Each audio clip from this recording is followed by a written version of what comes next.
Hello friends. तो friends आज हम करेंगे यूजीसी एनटी नेट पेपर 1 का लेक्चर नंबर 13 यानी कि टीचिंग एप्टीट्यूड का जो इम्पोर्टेंट पार्ट है। इसमें हम डिस्कस करेंगे learning disability and types of learning disability. तो फ्रेंड्स ये हम टॉपिक इसको बिल्कुल अच्छे से ध्यान से करेंगे, आपको बहुत काम आएंगे। तो आप इसको टॉपिक को अच्छे से कीजिए और वीडियो को लाइक और शेयर करना मत भूलिए। अगर आप हमारे चैनल पर नए हैं तो आप प्लीज़ हमारे चैनल को सब्सक्राइब कीजिए, बेल आइकन दबाइए ताकि आने वाली हमारी हर वीडियो की आपको नोटिफिकेशन मिल जाए। आप हमारा टेलीग्राम चैनल भी ज्वाइन कर सकते हैं। आपको टाइप करना है, टेलीग्राम ऐप डाउनलोड करने के बाद आपको टाइप करना है स्टडी भारत। वहाँ पे आपको जो हमारे यूट्यूब के ऊपर लोगो है आपको वो दिखाई देगा, आपको वहाँ पे जाके ज्वाइन करना है। वहाँ पे हम जितनी भी वीडियो डालते हैं आपको डायरेक्ट लिंक मिल जाएगा। आप मुझे फॉलो कर सकते हैं इंस्टाग्राम के ऊपर, मेरी आईडी है vohra.aman00741। आप सिंपली टाइप कर सकते हैं अमन वोहरा, तो आप मेरे साथ यहाँ पे जुड़ सकते हैं इंस्टाग्राम के ऊपर। आप मुझे फेसबुक पर भी फॉलो कर सकते हो, मेरी आईडी है अमन वोहरा, ये मेरी फ़ोटो लगी हुई, आप मेरे साथ इस पर भी जुड़ सकते हैं। तो फ्रेंड्स आप हमारा स्टडी मटेरियल भी खरीद सकते हो। ये हमारा हिंदी और इंग्लिश दोनों मीडियम में अवेलेबल है। तो इसकी कॉस्ट है 1200 रुपये। तो अब बाकी की जानकारी आपको मिल जाएगी। आपको करना कुछ नहीं होगा, आपको हमें इस नंबर के ऊपर फ़ोन करना होगा। आप इस नंबर के ऊपर आप फ़ोन कर सकते हैं, व्हाट्सएप कर सकते हैं। आपको अपना नाम और पूरा पता सेंड करना है। आप हमें ईमेल भी कर सकते हैं, आपको पूरी जानकारी दे दी जाएगी। तो चलिए शुरू करते हैं आज का video. Welcome to our YouTube channel study Bharat. Study Bharat में आपका स्वागत है। तो फ्रेंड्स आज हम आपके सामने लेके आए हैं टाइप्स ऑफ लर्निंग डिसेबिलिटी। तो फ्रेंड्स आपने ये पहले भी पढ़ा होगा टाइप्स ऑफ लर्निंग डिसेबिलिटी है क्या। तो आज मैं आपको ये टॉपिक कराऊंगा पूरा। ये वैसे थोड़ा सा लेंथी टॉपिक था, तो मैंने आपको ऐसा टॉपिक करवाया है कि जैसे आपको इसमें से एग्ज़ाम में से क्वेश्चन आएंगे। ठीक है, आपको ज़्यादा बर्डन की ज़रूरत नहीं है। तो हमें कौन सा इसमें पीएचडी करनी है, तो हमें सिर्फ ये दिखना है कि लर्निंग डिसेबिलिटी है क्या। इसलिए हम इस टॉपिक को उतना ही करेंगे जितना कि ये हमारे लिए पेपर के लिए ज़रूरी है। ठीक है फ्रेंड्स। तो टाइप्स ऑफ लर्निंग डिसेबिलिटी जानने से पहले हम देख लेते हैं कि लर्निंग डिसेबिलिटी है क्या। तो चलिए, लर्निंग डिसेबिलिटी है क्या। Learning disability is a condition giving rise to learning difficulty. यानी कि लर्निंग डिसेबिलिटी, देखिए लर्निंग डिसेबिलिटी का मतलब है कि वो कंडीशन जिसमें पढ़ने में दिक्कत आती है, पढ़ने में प्रॉब्लम आती है, पढ़ने में समस्या आती है, उसे कहते हैं लर्निंग डिसेबिलिटी। ठीक है, तो एग्जांपल क्या है, जैसे dyslexia, dyspraxia, dysgraphia, dyscalculia, APD यानी कि ऑडिटरी प्रोसेसिंग डिसऑर्डर एंड एम्फेसिया। ये इसके एग्जांपल है लर्निंग डिसेबिलिटी के। अब हम एक एक करके इसको टाइप्स को इसको जानेंगे। ठीक है, तो friends type of learning disability है क्या। Dyslexia, dyspraxia, dysgraphia, dyscalculia, APD, auditory processing disorder and aphasia. तो चलिए डिसलेक्सिया का हम पहले देखते हैं कि टाइप क्या है। डिसलेक्सिया, देखिए वर्ड का पहले मीनिंग समझते हैं क्या है। डिसलेक्सिया में डिस का मतलब होता है डिफ़िकल्टी और लेक्सिया का मतलब होता है रीडिंग, यानी कि difficulty in reading. Dyslexia meaning क्या हो गया, डिफ़िकल्टी रीडिंग, यानी कि पढ़ने में समस्या। लेक्सिया मैंने रीडिंग और डिस मैंने डिफ़िकल्टी। ठीक है, dyslexia is a reading disorder. ये क्या है, ये एक रीडिंग डिसऑर्डर है जिसमें बच्चे को पढ़ने में प्रॉब्लम आती है। क्वेश्चन आ सकता है कि बताइए कि अगर किसी स्टूडेंट को रीडिंग डिसऑर्डर है तो उसे कौन सी प्रॉब्लम है, कौन सी बीमारी है, तो डिसलेक्सिया है। Learning disability that affect reading and related language based processing skill. इसमें लर्निंग डिसेबिलिटी आती है। लर्निंग डिसेबिलिटी क्या करती है, बच्चे की जो रीडिंग प्रोसेस है और जो लैंग्वेज प्रोसेस है उसमें ये प्रॉब्लम आती है। इसमें ना बच्चा पढ़ पाता है, ना बच्चा भाषा को समझ पाता है। यानी कि डिसलेक्सिया क्या हुआ, एक ऐसी समस्या जिसमें पढ़ने में प्रॉब्लम आती है और साथ में बच्चा पढ़ भी नहीं पाता और साथ में लैंग्वेज को समझ नहीं पाता। सिंपल सी बात है, देखिए कि अगर आप जैसे अभी हिंदी या इंग्लिश समझते हो, अगर आपके सामने तमिल भाषा रख दी जाए तो आप पढ़ नहीं पाओगे। तो इसका मतलब ये नहीं हुआ वो डिसलेक्सिया हो गया, वो बीमारी नहीं हुई, क्योंकि वो तो आप लैंग्वेज जान ही ना पाए।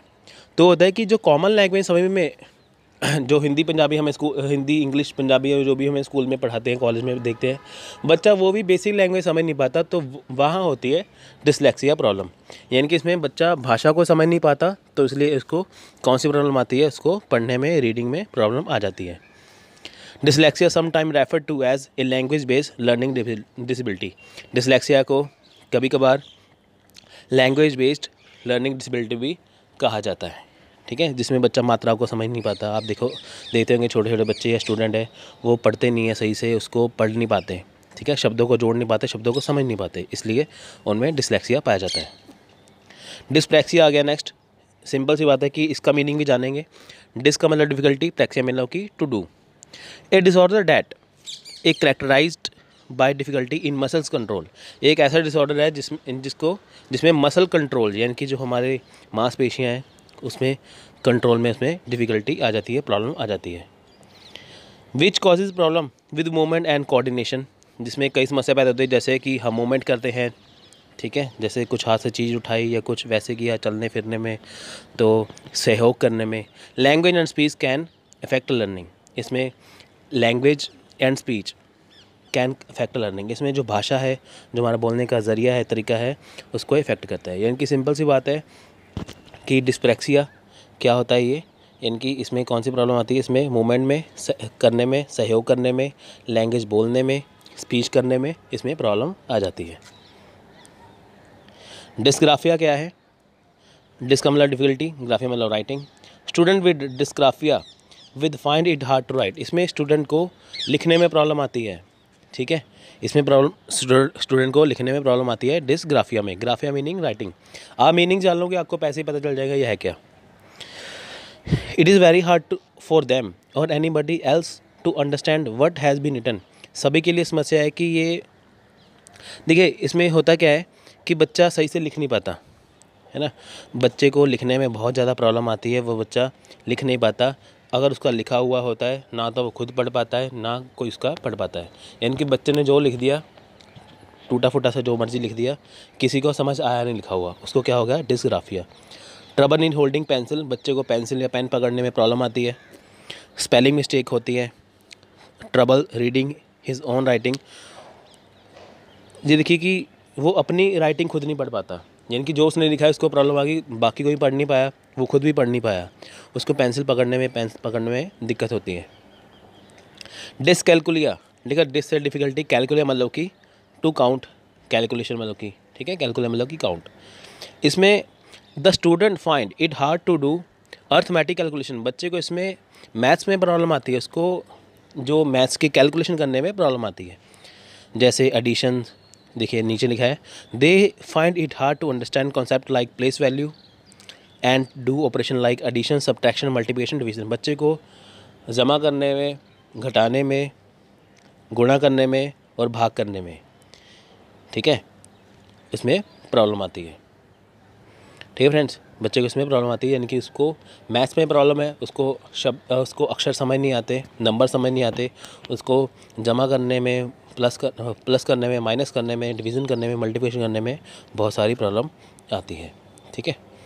तो हैव डिफ़िकल्टी टेलिंग टाइम, ठीक है, हैव डिफ़िकल्टी टेलिंग टाइम, यानी कि कई बच्चों को समय बताने में भी प्रॉब्लम आती है। APD ऑडिटरी प्रोसेसिंग डिसऑर्डर, इसमें क्या होता है कि it is adversely effect how sound with travel unimpeded through the ear is processed और इंटरप्रेटेड बाय द ब्रेन, बच्चे को इसमें सुनने में प्रॉब्लम होती है, सुनने प्रॉब्लम, उसको पता नहीं चलता कि मैंने क्या सुना है। देखिए सबसे पहली बात है कि अगर आप कोई चीज़ सुनते हो, आपके कान में जाती है चीज़, तो आपका दिमाग आपको सिग्नल देता है कि क्या आपको कहा जा रहा है, आप इसका क्या आंसर दो, ठीक है, वो तो नॉर्मल इंसान के लिए हो गया।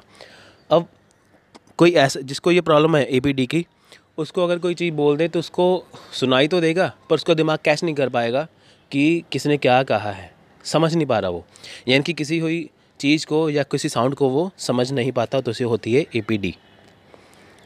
एफेसिया का मीनिंग होता है स्पीच, ठीक है फ्रेंड्स। तो aphasia is a disorder where children find it hard to speak, इसमें बच्चे को बोलने में प्रॉब्लम आती है, इसमें बच्चे को बोलने में प्रॉब्लम आती है। आपसे सीधा ही क्वेश्चन पूछेंगे ऐसे कि बताइए कि अगर किसी बच्चे को बोलने में प्रॉब्लम आ रही है तो उसे कौन सी बीमारी है, तो उसे एफेसिया है। इट इज़ लैंग्वेज डिसऑर्डर, ये लैंग्वेज डिसऑर्डर भी होता है, बच्चे को बोलने में प्रॉब्लम। देखिए सबसे पहली बात है कि आप लिख नहीं पाओगे, बोल नहीं पाओगे, है ना, पढ़ नहीं पाओगे, तो कैसे समाज में रहोगे, इसको दूर भी करना होगा ना, इसलिए।